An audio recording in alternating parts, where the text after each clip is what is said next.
Denver Broncos cornerback Patrick Surtain II is going to miss some time, but who's going to step up and rise to the occasion? We'll break that down and much more on today's episode, Locked on Broncos.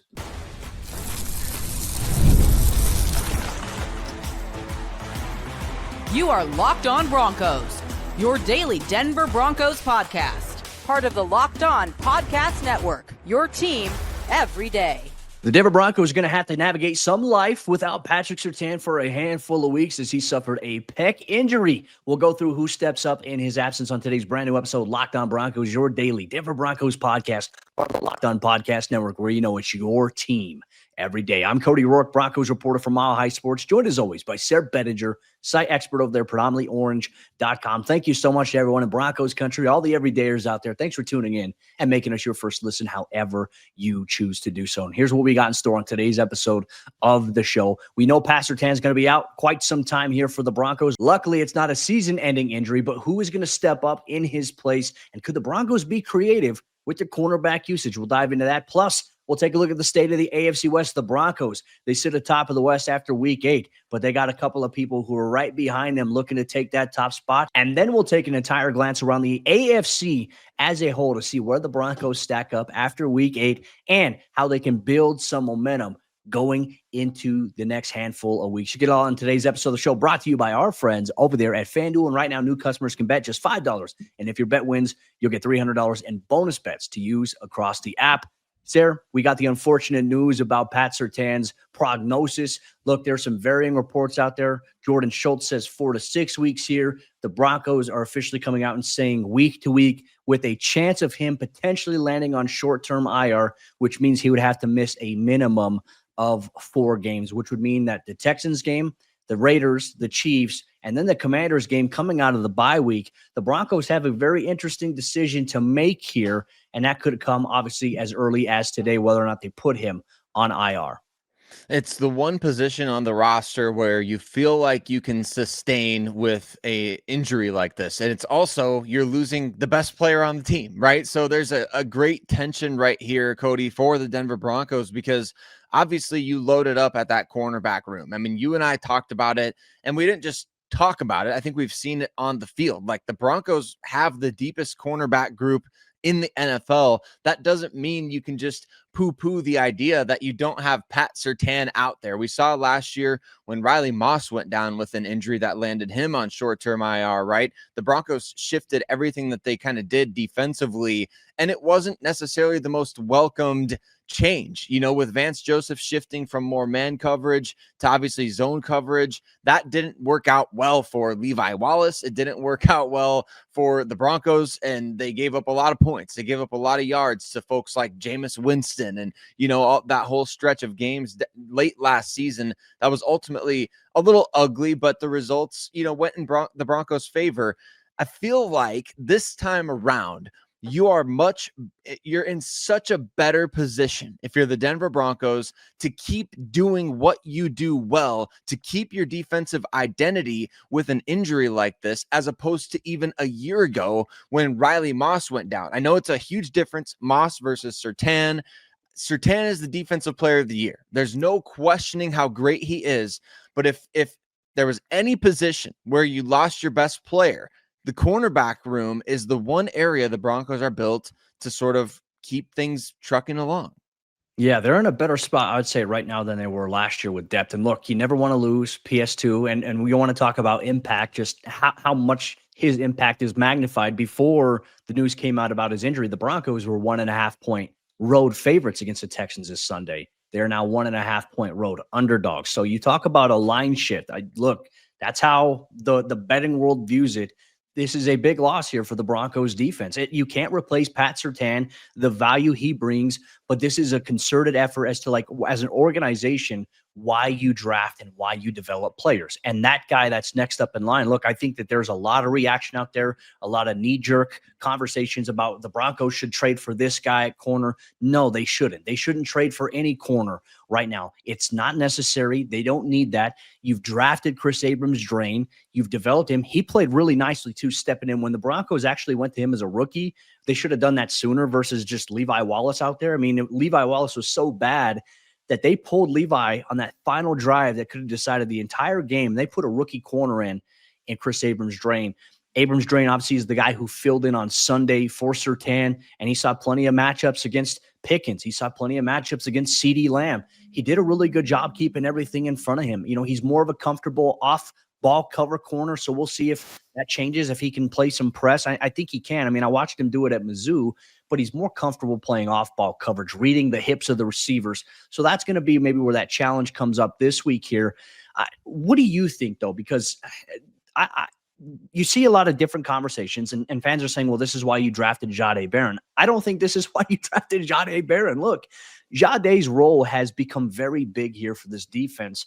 There's been times, Sayre, where the Broncos have gone nickel personnel, where they take a linebacker off and they put Jahdae where Justin Sternad would be alongside Alex Singleton. They've had him play in that linebacker position. And then when you go to the dime, he's the other slot guy, and he's covering tight ends. He was so important. So I feel like you could see Barron maybe get some snaps on the outside, but why at this point, if you already have a primary outside corner there in Kris Abrams-Draine, you don't want to change, as you mentioned, the schematic foundation of your defense by putting Jahdae on the outside when he's got a very important role right now already on the inside, even if he's a rotational player. I think Denver's depth is good as is, and plus I think we forget Jaquan McMillian could also slide to the outside if need be and play there. He's done that. He's proven to be capable of that as well.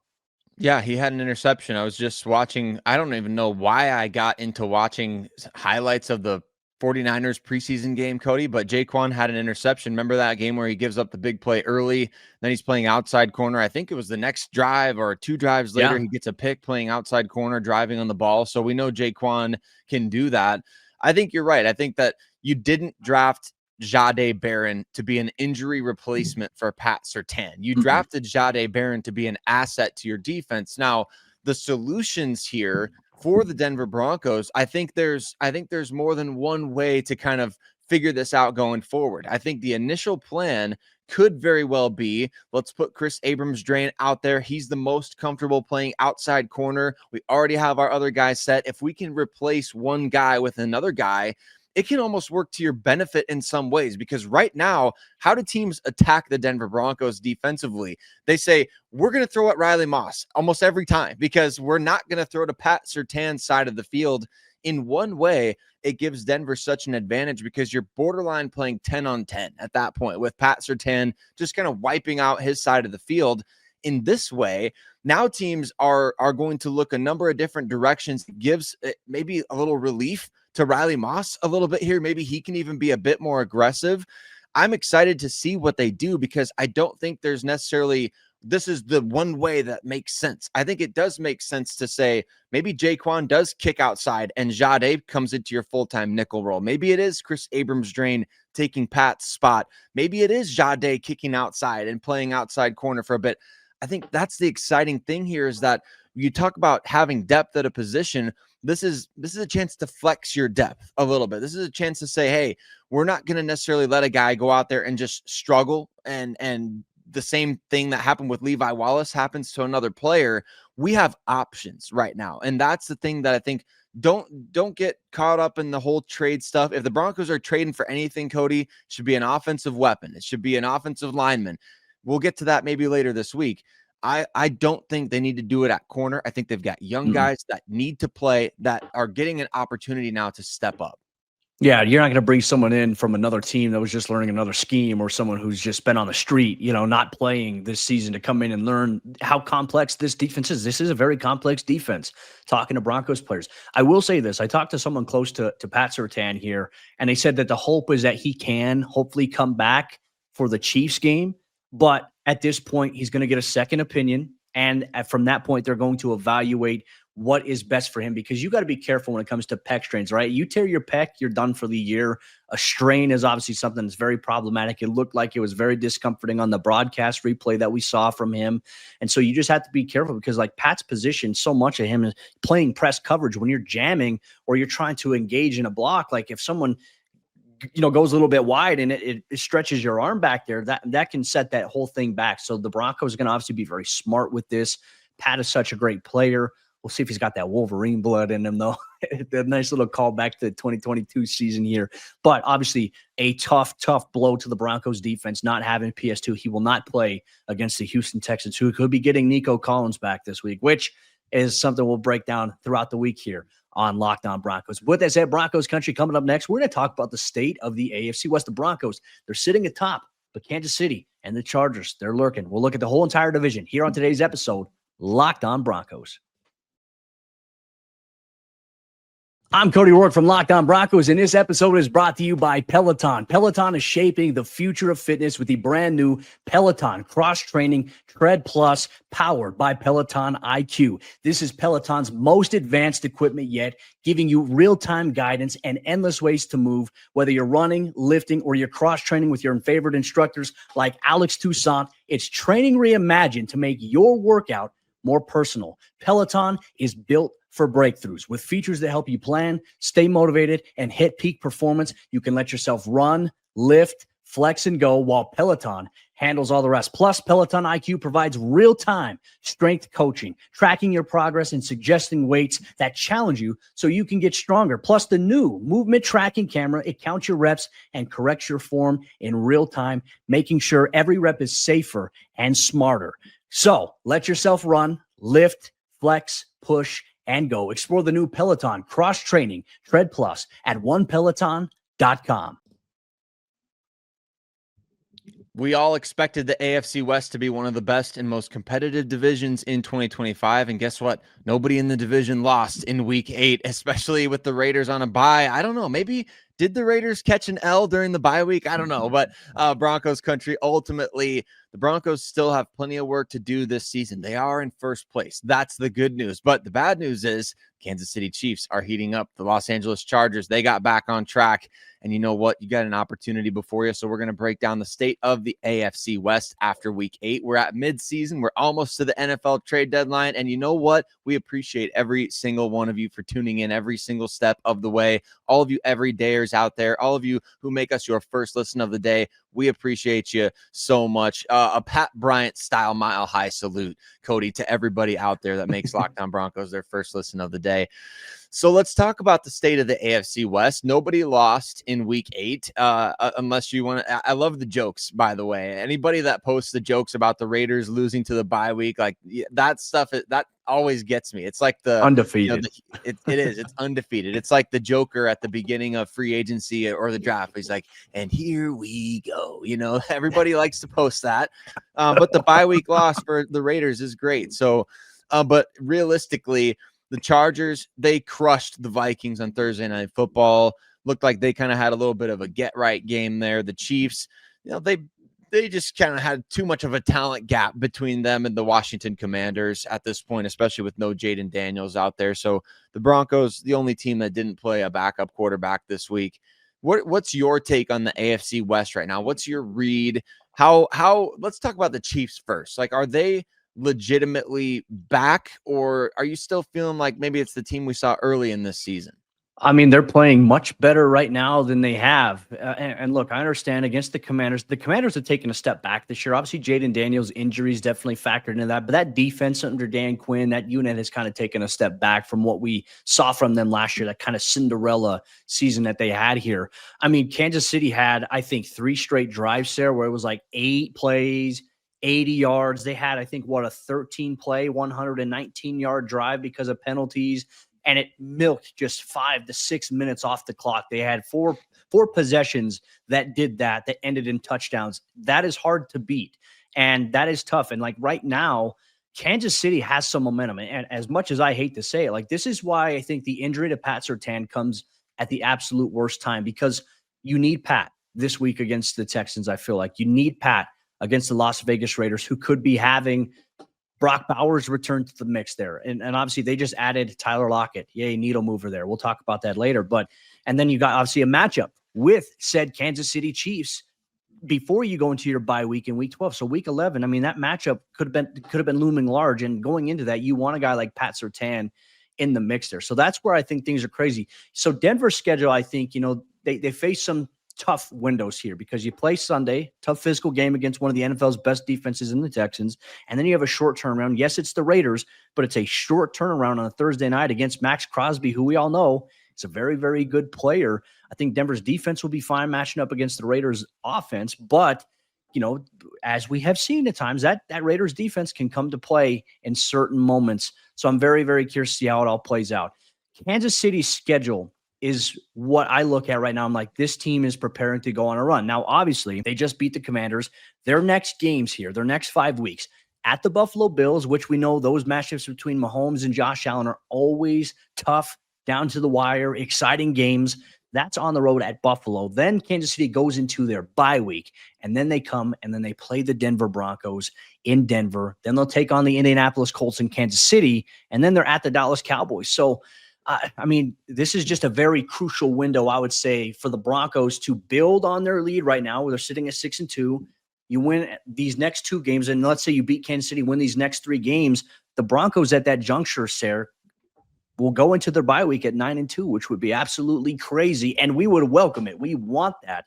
But this is like that window where it's like you can't make these huge mistakes because Kansas City, their schedule gets a lot easier from here on out, and it ends relatively easy for them. And then the Chargers are also lurking behind as well. Yeah, when it comes to the Broncos, Cody, I think 6-4 is not an option for this team, right? I mean, when you look at the next 2 games they play at Houston, who's 3-4, and then against the Raiders on Thursday Night Football. I know it's a short turnaround. I know weird stuff can happen on Thursday Night Football, but 6-4 is not an option. It's 7-3 or 8-2 going into that game against Kansas City. The stakes will be high for that game no matter what, yes. But I think the Broncos have to make sure that they get to at least a minimum 7-3 going into that game. And I think it's kind of trash that the NFL gave the Chiefs a bye week right before that game. I don't love that they did that, but you know what? It is what it is. The Broncos will have a little bit of extended rest, right? When it comes to the Chargers, they are lurking behind. I don't know. I don't feel the presence of the Chargers in the same way that I feel the presence of the Raiders, or excuse me, the Chiefs. And when it comes to the Raiders, this is what I was going to say. You talked about Tyler Lockett being, a needle mover for them. They may need our friends at Rugiet to move the needle for them this season, but I think the Raiders are nothing to the Broncos at this point. So they have to take care of business on Thursday Night Football when that game comes around. Now, the Texans game, that looms large right now because the Broncos have won 3 games this season out of their 6 wins already against NFC opponents, right? You beat the Cowboys, you beat the Giants, you beat the Eagles. You're 3-2 against AFC teams. So it's almost like we're entering division play in a sort of way, right? I mean, the Broncos, they've only had the 1 game against a divisional opponent so far, but taking care of conference opponents was a huge thing that kept them in the mix, or other teams in the mix late last season. Get those other teams out of the mix by winning your AFC matchups. You got a chance to do twice in 4 days against the Texans and Raiders. If you can get to that Chiefs game at 8-2, which would put you at 5-2 in AFC play, that will go such a long way to getting this team a playoff spot locked up sooner than later. Yeah, and especially, like a team like Houston who looked like they were getting things clicking last week against the 49ers, and maybe they are. Maybe they're starting to find their rhythm a little bit. You get a win over them, that gives you the tiebreaker, right? And that's so important because when you're talking about those teams that are in the mix looking to maybe jump into that playoff picture down the end stretch of the season, you want to have that head-to-head advantage over them. And certainly that's something the Broncos are going to have to make hay on. If you look at the Chargers' next 5 games, they're at the Tennessee Titans, which Titans only have 1 win. The Chargers should win that one. Hopefully they don't. Then they play at home against the Steelers, which the Steelers defense has become vastly overrated so far from what we've seen this season. At the Jaguars, they have a bye week the same way that Denver does in week 12. And then they open up coming out of the bye week at home against the Raiders. So you have the Chiefs and the Chargers looking right here to kind of jump back up, trying to get to that top spot in the AFC West. This is a fun division of football here. And I will say it right now. I think here all the way going into week number 9, I think that all 3 of these teams inside the AFC West, the Chiefs, Chargers, and Broncos, will be in the playoffs once again this upcoming season, the way that they were last year. I think it's becoming one of the better divisions in football, minus the Las Vegas Raiders. But yeah, I'm with you there. And then I always think, like, even though that the Raiders are the Raiders, Sayre, they're the type of team that could be looking to poke holes in other teams' dreams or aspirations, right?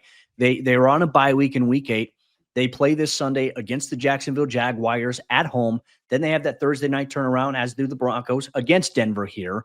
And then they play the Cowboys. They play the Browns in Vegas. Like when you look at like the Jaguars who were before Kansas City won, they were in that playoff picture. Kansas City won, and obviously now they're bumped down, I think, to the 7th spot, which we'll talk about the AFC picture coming up here in just a little bit. You got that. And then, I mean, once again, you don't want them to sneak the Broncos, because then that can obviously lead to like just it would be disappointing at this point if the Raiders somehow came in and poked holes in like the Broncos' aspirations.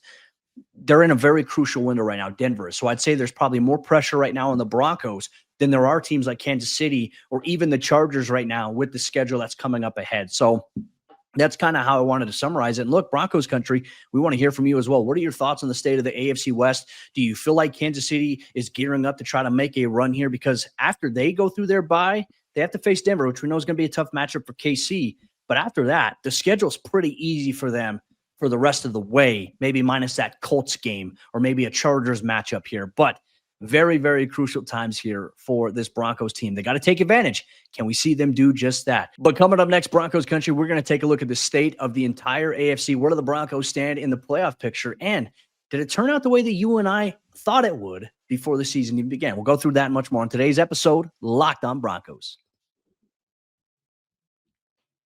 Today's episode of Locked On Broncos is brought to you by Rugiet. Let's be real. Making excuses doesn't solve anything. We've all heard them before, right? It's just stress. I'm tired, or it happens to everyone sometimes. But when it comes to performance, sometimes your body just needs a little extra support, and that's where Rugiet comes in.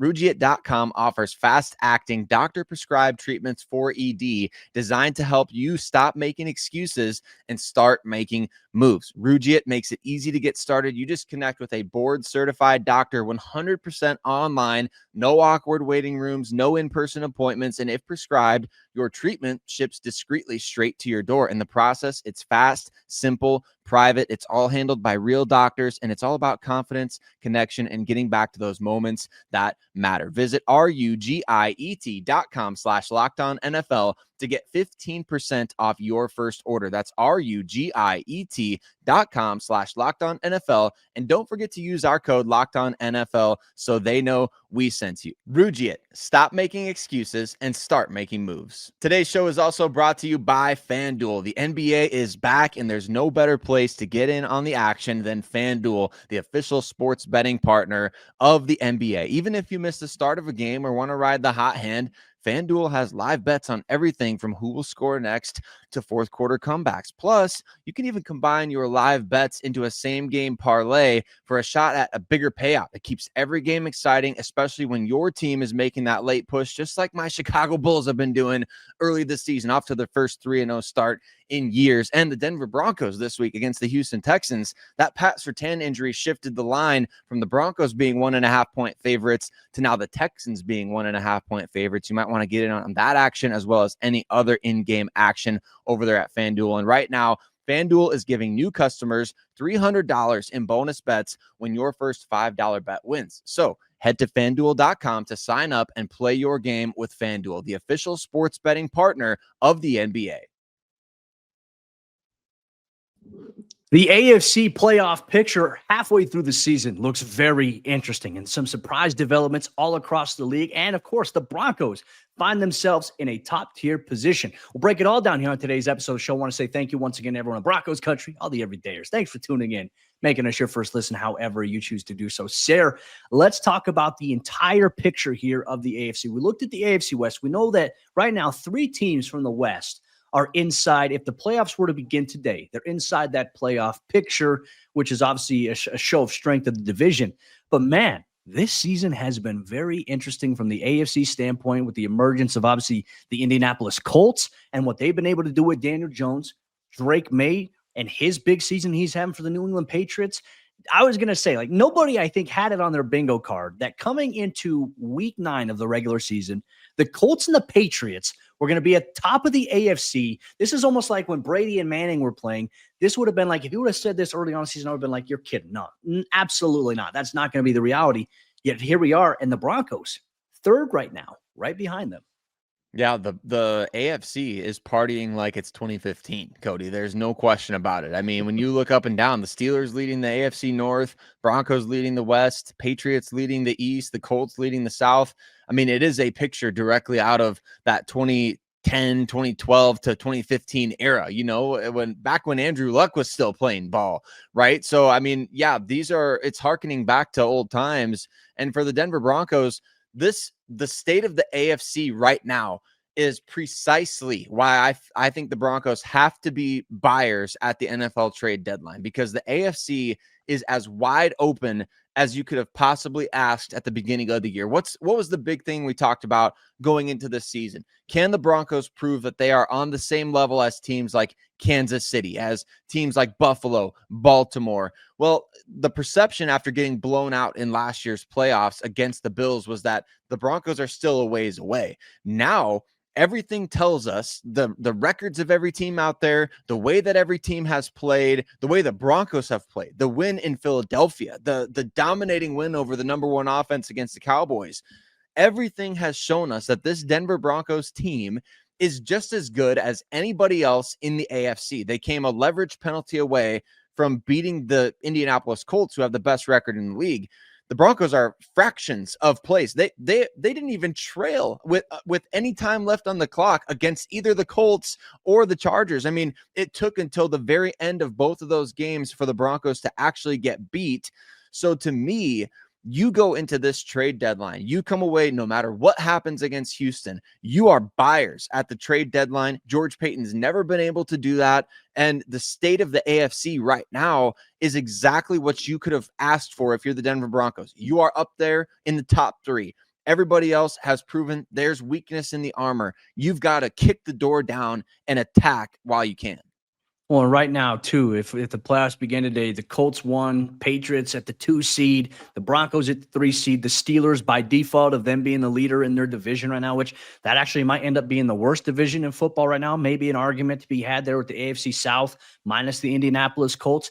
And then you got the Buffalo Bills, who are sitting there at that 5th spot, the Chargers at the 6th spot. And then right now the Chiefs at that 7th spot, with the Chiefs and the Chargers all being one game back right now of Denver for that lead. So it is very interesting right now. And this is kind of what we talked about when looking at the next handful of games here for the Broncos. Conference record is going to be so important here. If the Broncos can get 3 wins with the Texans, the Raiders, and the Chiefs, they will have a 6-2 conference record, which gives them some breathing room, because then they're going to open up coming out of the bye week on the road at the Washington Commanders on Sunday Night Football. And then they have a matchup against the Las Vegas Raiders in Vegas after that.